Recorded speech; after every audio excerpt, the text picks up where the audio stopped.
Okay.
How you doing? You're not popping up on my screen, but that's all right. We'll figure it out.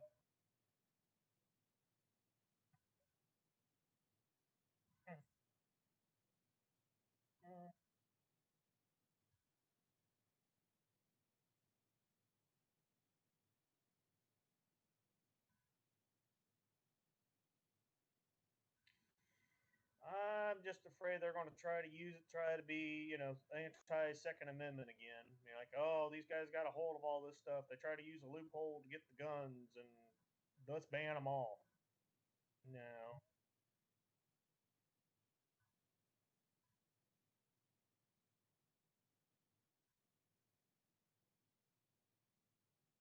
Oh, yeah.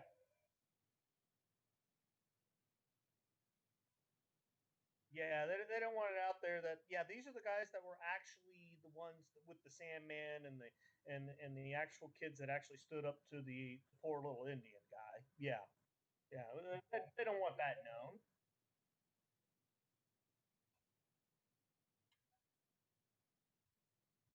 Oh, of course not. Mm-hmm.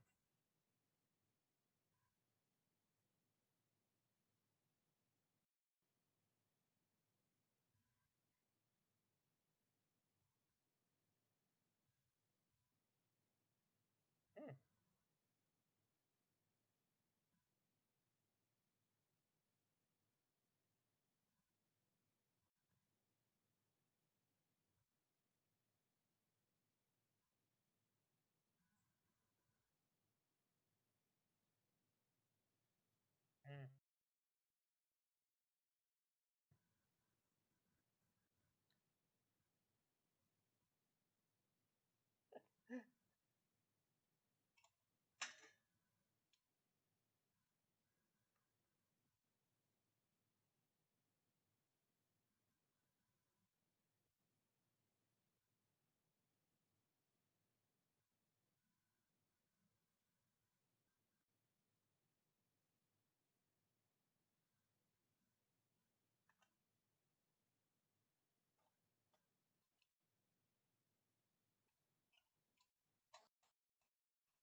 Mm-hmm. Well, the only thing I could think of with the police officer is that the Dayton one, 30 seconds in, and he got shot by somebody that was packing, off duty or whatever the guy was. So maybe they were trying to learn from that mistake. So who knows? Hey, you're fine.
That's very true.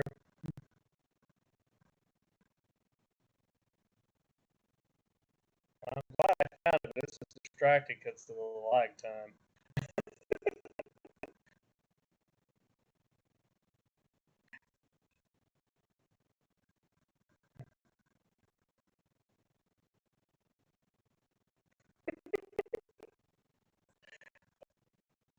Gosh,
like a Clinton suicide.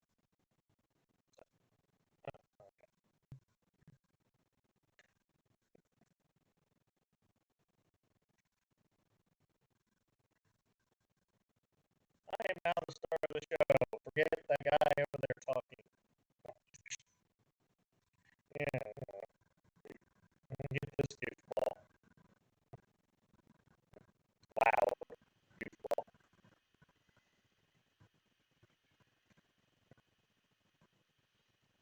Anything on that mic either. Then again, maybe I am. Hey, how about now, Drewski?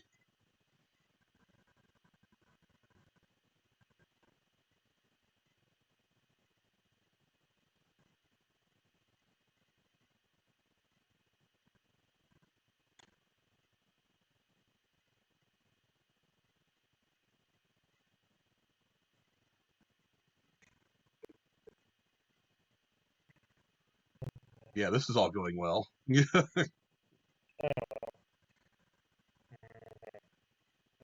the plant the first attack always go out the window. Well, I knew my first couple live streams were going to be fucking garbage anyway, so. Which is why I waited to come on. Yeah. I can't handle, ads. I can handle second best. So, by the third time around, you might have it. Yeah. Let me see if I'm getting any luck at all with the audio. I'm going to have to go to the phone to see if I can hear anything. Next time I'll just come on in. Well, no, I got to figure this shit out anyway. Hey, Drew says I'm getting it now.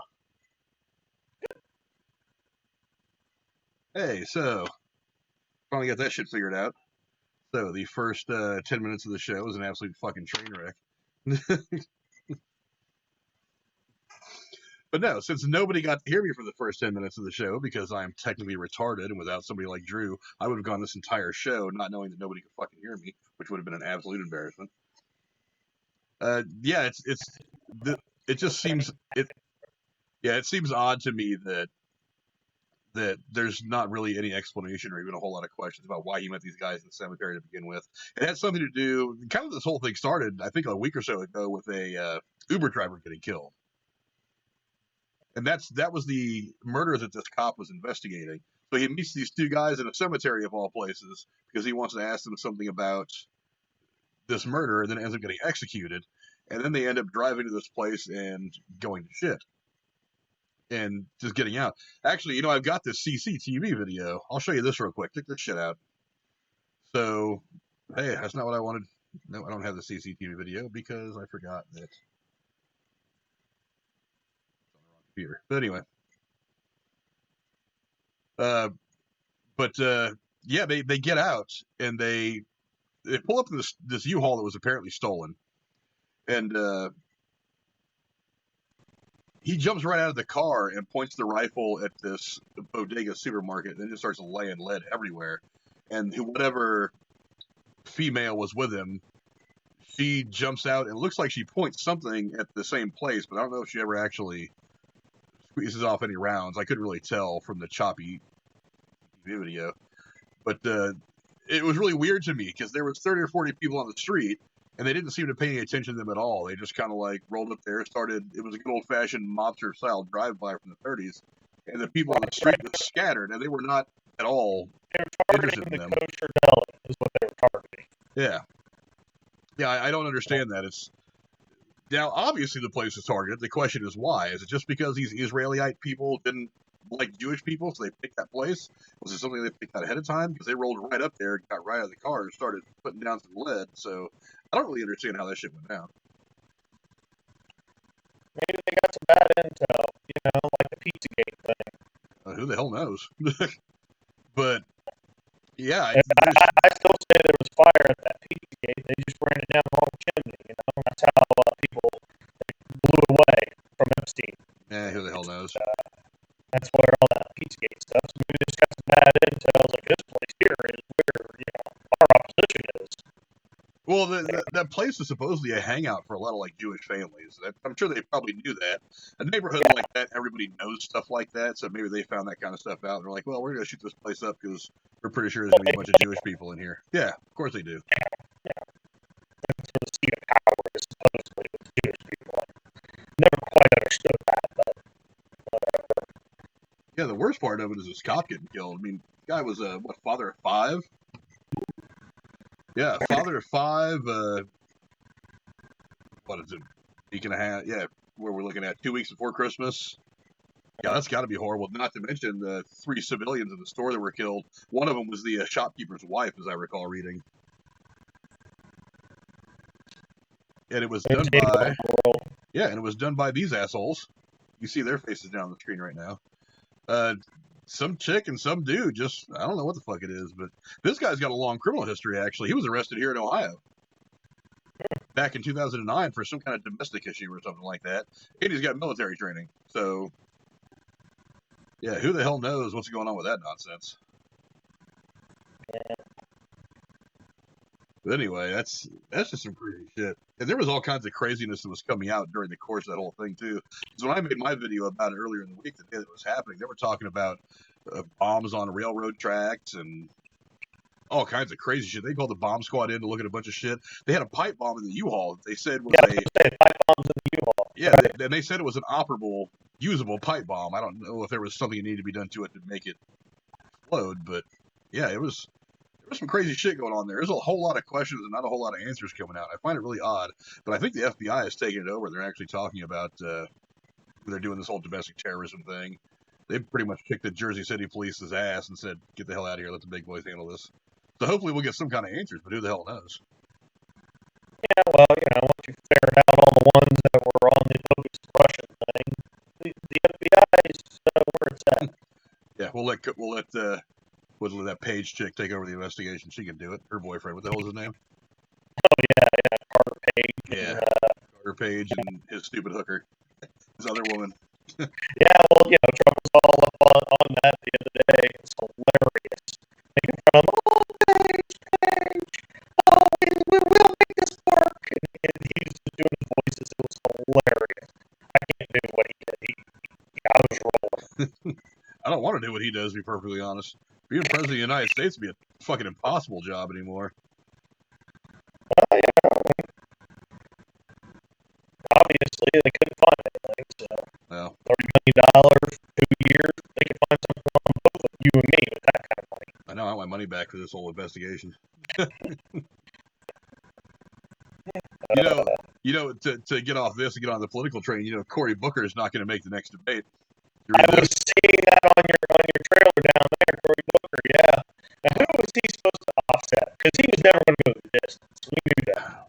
I think people were trying to put him up there at first as the next Obama, good-looking young minority. But even people here's the one thing a lot of people don't get. They didn't elect Obama because he was black. They elected Obama because he was a young, good-looking guy. We haven't had that in America since the Kennedys. Yeah. Because if all it was about was electing a black president, they could have elected Jesse Jackson back in the 80s or Al Sharpton or whichever one of these other idiots ran back in the 80s against Reagan. They didn't have the handler. Don't get me started on Obama and his handler, Valerie Jarrett. Oh yeah. I mean, it is that simple. Valerie Jarrett is the evil behind the throne, man. He's nothing but a puppet. He blown his brains out with all the drugs he did in his 20s, and he might have been a very intelligent person, but you and I both work with very intelligent people that have had their brains fried in their youth from drugs. They're easily successful. They're easily manipulated. Very easily manipulated. I think he's more of a manipulator. I mean, that's what he did before he went into big time politics. Is he was an organizer. Valerie Jarrett, the whole way. She's the one that cleared the path. He never won an election until he won the presidency. Was she involved with his senatorial campaigns and stuff too? Oh, I didn't know that. She was involved the day that he and that terrorist, the one that stood on the American flag, Bill Ayers. When he announced his running there, she was right there in the background. She was a family friend. Oh, I didn't know that. I thought maybe she was somebody that popped up during the presidential run, but yeah. No. She's been pulling the strings from the start. Yeah, I think it's pretty funny then, because they keep saying that Trump's some kind of a puppet for the Russians or aliens or whatever the fuck nonsense they want to put out there this week. Trump a puppet for anybody? That boggles my mind. That's the scuttlebutt. I don't say I believe it or anything. Yeah, I can't believe people that think that. It's just, you can't. The reason he was elected is that he cannot be controlled. And that's what we want. We want somebody to think for themselves and think on their feet. He's like, look, this is what's going to go.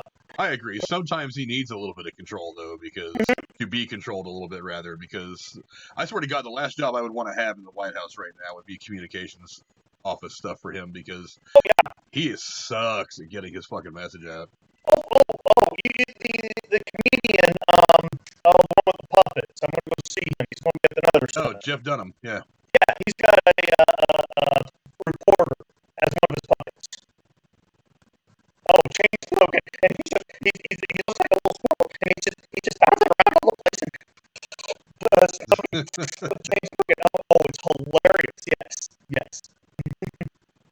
Everybody knows it. I mean, come on. The guy opens his mouth, and my mom hates him for that. Which is hilarious. Because my dad would love him.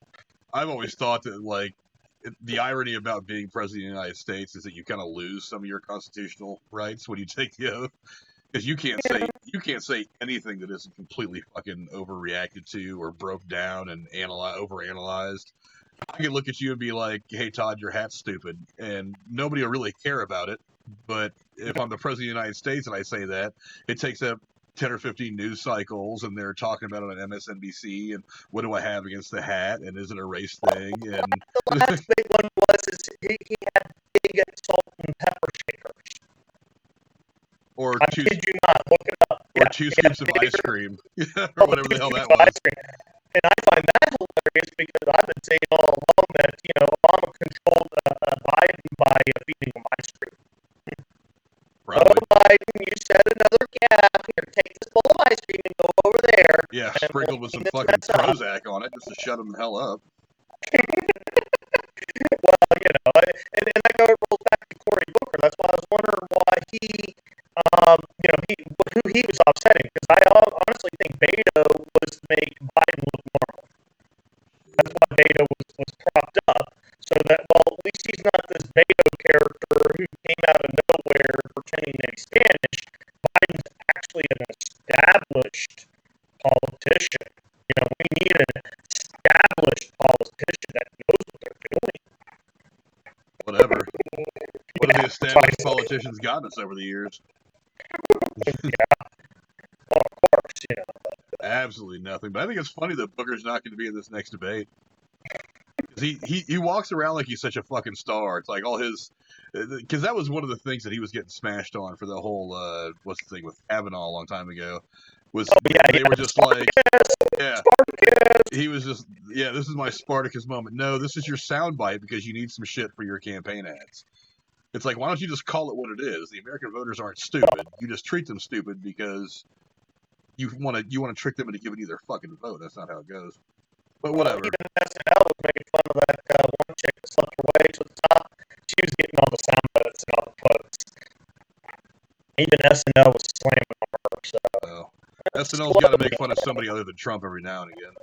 It seems like every other fucking skit they do is banging on Trump, and I'm like, you guys realize that you guys haven't been watchable since probably the late 80s, early 90s, right? It's not that they were banging on Trump. I'm all for satire. Satire is the key to humor, especially when you come to political. It is taking a truth and stretching it out. Trump was even making fun of the light bulbs because they turned them orange. That is funny. And if they would do something along those lines, that's hilarious. But you sit there, he does this to Putin. That's not funny because there's no real truth behind it except your hate. And that's what turns me off. I mean, make it funny. Come on, the guy doesn't care. The guy cut his teeth in the WWF. Come on. The guy has body slammed people. Precisely, he's cut the hair off of Vince McMahon. And then made his wife the secretary of small businesses. Yeah, she's a small business administrator. Yes, she was for a while there, wasn't she? Oh, I thought she still was. No, she resigned a couple months ago. Oh, did she? Nothing scandalous, just that she's like, well, I'm moving on. I did my job. I did what I wanted to do. So, yeah, she was at the beginning. But, yeah. I think it's funny how every time somebody quits the cabinet, they want to start talking shit like, oh, this is because Trump's so bad, blah, blah, blah. I'm like, you realize these people don't ever keep those jobs for a full term, right? It's very rare that someone stays for one full term, let alone two. Because people were giving me shit about the chief of staff. The last time they made a change in chief of staff, I was like, you realize that Obama had like 5 or 6 chief of staff, right? They don't do that job for a full 4 or 8 years. That's not really how that shit goes. I just saw a really good quote from Trump that you don't keep a good employee. A good employee is almost worthless because they're just there to do your job. A bad employee, you fire them on the spot. You need the excellent employee. And, well, we can see from the Obama holdovers how well, a good employee is worth. Oh, yeah. And those people are worthless. I mean, those are the people that stick around because they know which butt to kiss and which nose to powder and which knees to get on. But those are the ones you got to watch out for. The politicians that are sticking around. I wonder why. Those are the useless ones. Yeah, I'm all for fucking term limits for just about everybody at this point. I mean, normally I would say, fuck them, if they can keep getting elected, let them keep getting elected. But yeah, I've been going back and forth on that. I mean, elections are supposed to be the term limits, but then you got old lady Nancy P. She's an old school marm, 5 years past her pension, a day drinking.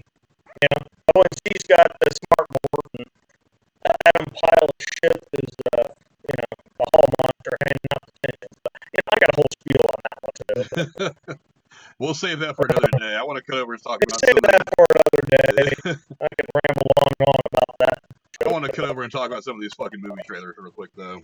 Okay. I've seen Wonder Woman 1 and Ghostbusters. The only thing I know is that almost the entire cast is coming back. Even maybe Rick what's his name? I've been hearing that for a long, long time. We'll start with the Ghostbusters one. That surprised the shit out of me because I was watching Joe Rogan's podcast about a month or so ago, and they had Dan Aykroyd on there. And they only really talked about this movie for like 30 seconds. Dan Aykroyd just kind of mentioned it in passing, but the way he was talking about it was like it was in pre-production. They weren't really shooting anything yet. And then here we are a month later, we get a full-fledged trailer. I'm like, Jesus Christ, they've got to be close to wrapping principal photography on this. And he just played it off like it was like it may or may not even happen. He was talking about like he didn't know if even Bill Murray was going to have anything to do with it. And I was like, already a trailer? That blew my fucking mind. Because usually I watch so much film punditry shit on YouTube that I usually hear these things before they come out. Keep things under wrap. I mean, the guy's a professional. The guy's been doing it forever. Yeah, he's been around for a while. He knows how to spend the suspension too. I mean, you don't give him it all right away. You tease him out a little bit. You tease it out a little bit. And the only thing I've seen of the trailer was just the Ghostbusters car sitting in the field. That's the only thing I've seen. So I'm going to look that one up. Yeah, there was there was that one like weird like teaser trailer announcement that came out several months ago, maybe even almost a year ago, with like storm at night in the barn, and the barn door is partially open. It's actually a really well done little announcement trailer. It got me really excited. I wasn't 100% I wasn't 100% sure the movie was going to get made just watching this, but I thought it was really exciting. And then like the tarp that was covering the Ecto-1 kind of blows over, and you see the license plate, and then it cuts out. So and that was the like announcement trailer, and I was like, well, that's pretty cool, but I'll believe it when I see it. And then I heard absolutely nothing about this film for like months after that, and I was like, well, are they ever actually going to do it? And then bam, this trailer comes out of nowhere the day after the Wonder Woman thing drops, and I was like, holy shit, I'm surprised and totally excited because it looks really cool. It looks like I don't really know about changing the setting. They've kind of pulled it out of New York and they put it in the farm. I don't know if they're going to end up back in New York or something like that, but they'll have to end up in New York. There's no way around that. I don't know. Fix the damage from the last one. There's no way around that. Well, they really don't, because that last one didn't even take place in this universe. This is basically Ghostbusters 3. That the one with all of them didn't even happen as far as this particular universe is concerned.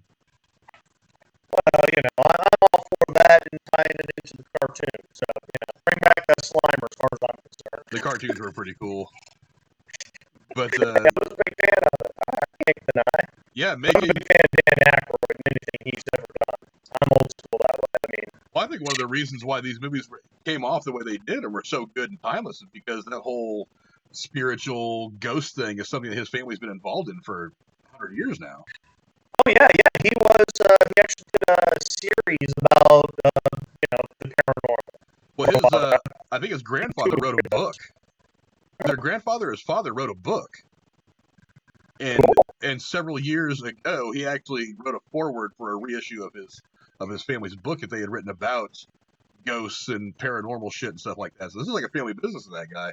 I didn't realize all this until a few years ago when I was doing a little bit of reading on him. But yeah, this wasn't just something that he thought was going to be funny, writing a comedy around ghosts. This is something that's been part of this guy's life, his entire life. He had seances at his house and shit when he was a kid. Like the whole nine. This guy was seriously into this shit. But the other one, know him as a great actor. That's all. Well, and he does so many things good too. He's done things like Sergeant Bilko. He does the comedy well, and then he had this one small role in Pearl Harbor, which I think is wildly underrated. But they could have cut that. He played one of the Navy officers in that, so he does the drama stuff really well. The guy's super talented. Comedy's obviously his thing, but yeah, I think this movie's gonna look pretty cool. They've got that kid from It and from Stranger Things in it, that Finn Wolfhard kid. Oh, okay. I guess he's playing Egon's grandson or son or something along those lines. So even though Harold Ramis unfortunately passed away a couple years ago from a long illness, we're still going to have Egon in there somewhere. They did not, however, in the trailer have something. They didn't have how the original actors are going to be a part of this at all. I hope it's not just a stupid cameo, because one of the things that really brought down that all-girl Ghostbusters thing is the cameos were really forced.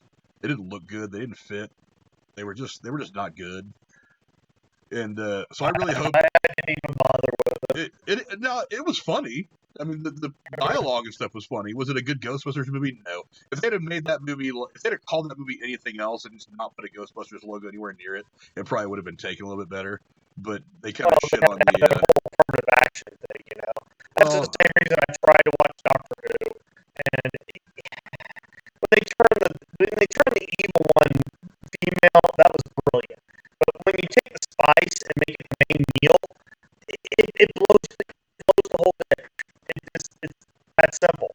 It's not that I'm against turning things female. It's the fact that you add it as a spice. I think they picked the right females to try it, though, because the women in the movie were funny. They weren't the problem. The problem was the story was crap, and you didn't make it a part of the already existing Ghostbusters universe. You just kind of took the logo and put it on some other piece of shit and said, "Hey, here's the Ghostbusters." And you're like, that doesn't go over very well with a lot of the hardcore fans. No. But whatever. No. Come on, you got 2-3 different Ghostbusters vehicles here in Fairborn. Oh yeah. I got one within walking distance here. Come on. People love. They look at the details of it and put just the right amount of this on there, make it look more authentic. And then you slap a Ghostbusters on something on a turd. Yeah, I can see why people would be pretty pissed off at that. Yeah. The other trailer that came out that I was really blown away by was the Wonder Woman trailer. That was a fantastic trailer. I I have said for a long time now that they should give Patty Jenkins control of the DCEU. Okay. What's she done? Well, the Wonder Woman movies, for one, that have been fantastic. Right. I mean, the Wonder Woman movie was a really good one. I will admit that. It was kind of almost the same as another one, but it was really good for what it was. It really brought her into the universe in a very way. This one looks like it's going to be her own standalone. Let's have some fun. And they're harshing on the 80s because, well, you and I are now the demographic they're going after. Oh, yeah. You remember our childhood, man. I mean, I cut my teeth in the 80s. I'm an 80s child, man. Proud of it. Back when things were simple. Well, one of the reasons that I think Patty Jenkins should just taken over the entire damn DC Extended Universe thing is because he was the first one to make a good movie that came out of the DCEU. I mean, I don't really consider Man of Steel. I have a tough time considering Man of Steel a part of the DCEU because they didn't even know they were doing it until after that movie came out. Yeah. So I'm just like, really? You didn't decide to do it until after that movie came out and did pretty well, and then you kind of shit on the character every movie he was in after that. They kind of shit on him. So I don't really get why you didn't have somebody who gives you a great deal of success kind of help, take the reins and shepherd this thing. I said it from the very beginning that one of the mistakes that DC made was trying to just be different than Marvel. Instead of doing a couple of individual solo films and then coming together for the big mashup, they decided to do the mashup first and kind of reverse engineer their success. And I'm like, why? You've had one movie. You've had Superman. Superman did very well. You had, what's up, Heist? I see you in the chat. What's up, brother? I'm sorry for the mad lag you guys are seeing right now. I'm going to work on that shit as I move forward doing the live streams, but there's not much I can do about it while I'm sitting here trying to talk about this stuff. But, instead of, establishing their characters and moving forward, they just wanted to be different about it. And that's why things went wrong. They had Superman to start with. They could have made that a thing. Because one of the things that Marvel did was, as soon as they came out with Iron Man, they were committed to at least doing Phase 1. But would it end in the Avengers? So they said, we're going to do that.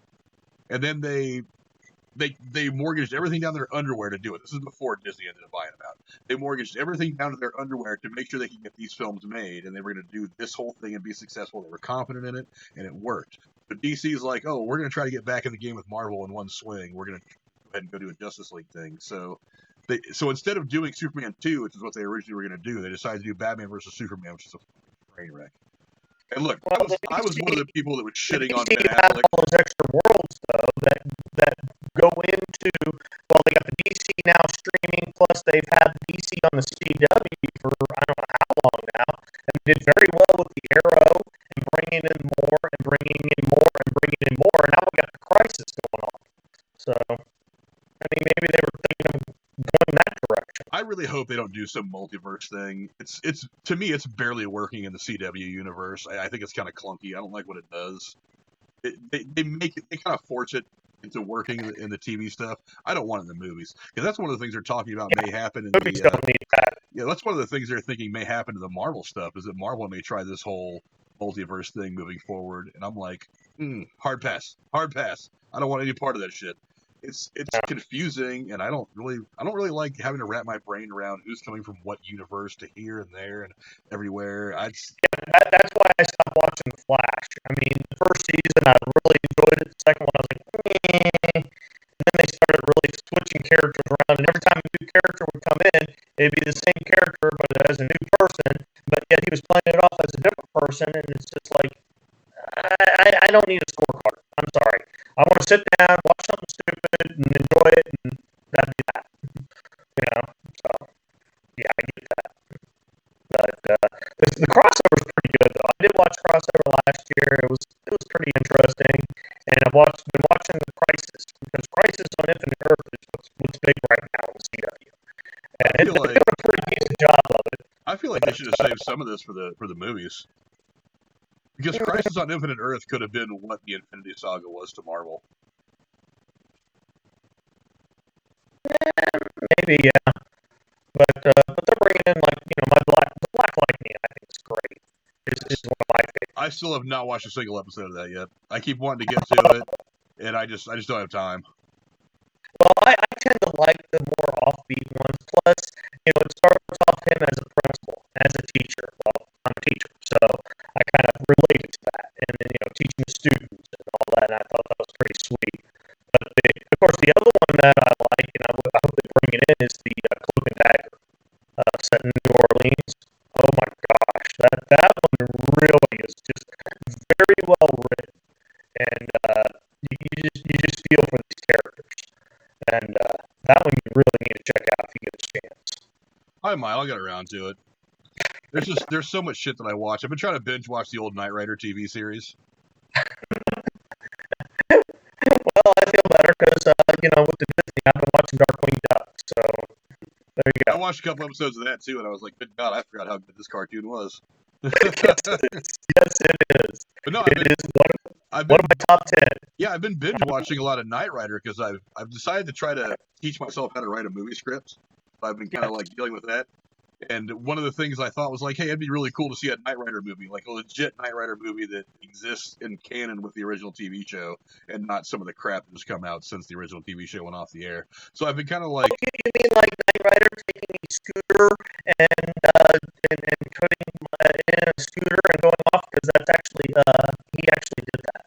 They don't actually did that. Yeah, I don't want any part of the what was it, the Knight Rider Kids or Knight Rider Teen or whatever it was. Yeah. That was one that was out for a while.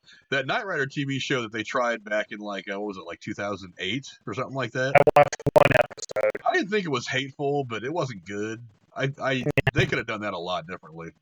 The story that I had in mind, I think, is a good one, but and I keep trying to put it together here and there. I try to type a little bit of it, but yeah, I'm not sure how it's going to turn out. I was actually asking, Alex, the guy I work with, Alex. I was actually, because he's a writer. I've been asking him about coming on here and talking. Yes. I actually sent him the first 4 or 5 pages of the script that I have. I don't know if he ever got around to looking at it. I just emailed him to him. I was like, hey, read this and tell me how bad it sucks. Because you're actually a published author. You might have a little bit more knowledge about this kind of thing than I do. Meet up and get his second book that's out about the fallen angel. Definitely. I was asking him for advice. My wife is actually writing a book right now, so I was asking for advice on how to publish it. So. What's your book about? I just lost my mother-in-law 2 months ago. I'm sorry to hear that. She's been in an apartment over there on Cedar for the last 3 years after my sister-in-law passed away. Long story, but my wife has kind of a tragic history in her past, and now that her mom has passed away, she can kind of tell it, and it's really healing for her to write it. So is it like a self-help kind of thing? Well, it's just about her life, and she's adding scripture into it. And I've actually put the first couple of chapters, I gave it to Jacob, because Jacob is actually drawing the tattoo, dandelions in a dandelion with blowing off the seeds, which is what we're going to put on, Tracy's going to get, and then that's the title of her book. Nice. A little deep there, man. Sorry. No, that's all right. Hey, plug your fucking book away, man. As soon as she gets that, if she publishes that book, let me know. I'll put her on the show. Oh, definitely. If she ever tries to publish it and she can get it published, I'm just afraid of scammers. Is my thing is that I'm not going to put down $1,000 to turn out books that nobody's going to buy. But if it's good enough to be published, it's good enough for somebody to put some money for it to publish it. So we'll see what happens. That's what I was trying to get with Alex to try to figure out how he did it. And I think he put up most of the money, but I've read one of his books and it's pretty decent. I've got one of his. I think it's the Phantom Lock.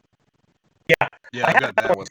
I haven't had a chance to sit and read it yet, though. Half of it, and I'm not into the horror. I'm more of an urban fantasy, which is half Angel one works better for me. And she just goes in there, yep, I am, and no, you're not, yes, I am. And I kind of like that kind of back and forth, and it's a little more comedy, and I like that a little better. Hell yeah. But yeah, the trailers, back to the trailers, we got really sidetracked on that one. We may as well have been on Drew's show, Derailed. We got so derailed from that shit. But, yeah, the trailers were pretty awesome. On because we talking, and you never know where we're going to go. Oh, we can go for fucking days. I should have had you. I do miss working with you, though. I do. I pissed someone off on YouTube. Did you hear about that? I don't know. No. I know that you don't watch. I know that you're not on YouTube nearly as much as I am. No, I'm not on YouTube, but go check out. I pissed off enough people on Facebook, and as my Harley Quinn on, I've been kicked out of 4 or 5 forums now. So, yeah, I got kicked out of one. But no, go check out. I did this video about this guy named Dave Rose, who apparently has some kind of issue with my 9/11 opinions. Oh, well, I saw that down there with the Wile E. Coyote. Yeah, the Oedipus of all this is I was on the Derailed show with my buddy Drew.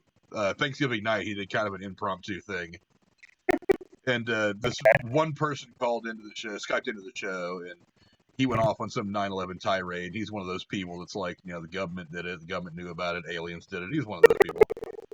And I got one word for them, and I can derail them. I just say, tell me about the bathtub. The bathtub. Bathtub. Okay. And I'll derail you too. You probably don't know the I word. have no idea what the bathtub That's is. precisely. Most people don't. The bathtub, real quick, I can do this quickly. The bathtub was the waterproof hole they had to dig in order to plant the foundation. Okay. And that's what started all, and that's one of the reasons it fell the way it did, was because of that waterproof hole that the foundation was built in.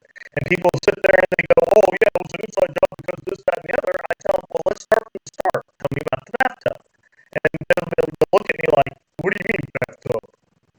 Well, if you don't start from the start, you can't get to the finish. I think it fell the way it did because of gravity, but whatever. Yeah, precisely.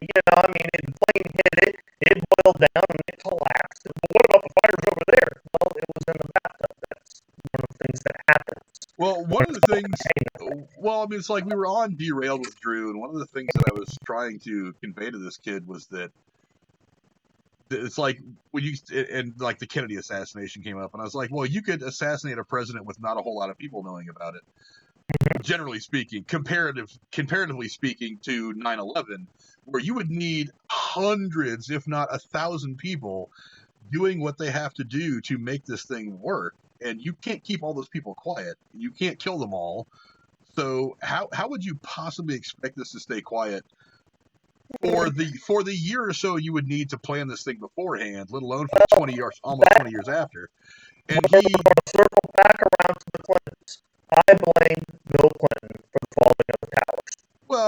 Well, he defunded what we needed in order to find out what was going on. He was more concerned about his zipper than he was about the nation. There's no way that he knew. I don't think to say that he was responsible. That was the problem. That's why on DW's desk saying, "Hey, look, we got some problems over here," but it was buried under a pile of paperwork that because he defunded anybody